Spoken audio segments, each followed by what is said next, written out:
নমস্কার, আমি দীপায়ন নস্কর বেহালা বলায়নে পড়ি। আমি একটা কবিতা বলবো। ভারত আমার দেশ, ভারত আমার প্রাণ। দেশের জন্য দিতেও পারি নিজের বলিদান।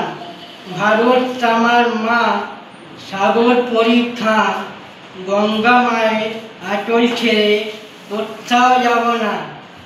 ভারত আমার মনে, ভারত আমার গানে, গানের প্রতি সুরের মাঝে রেখেছি যতনে। ভারত আমার সভ্যতা, ভারত আমার উন্নতি। মিলন মেলার মাঝেই ভারত একেবারে সঙ্গতি।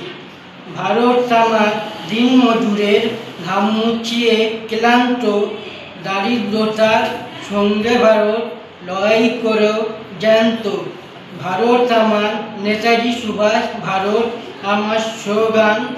আমার দেশের মুসলমানও হিন্দুর ভাইজান। ভারত আমার বিশ্বকবি শান্তিনিকেতন। ভারত আমার রামকৃষ্ণের ভক্তির আশ্রম। ভারত আমার বিপ্লবীদের অঘোর ঘুমের গান। মাটির বুকে একলা একাই হাজার অভিমান। নমস্কার।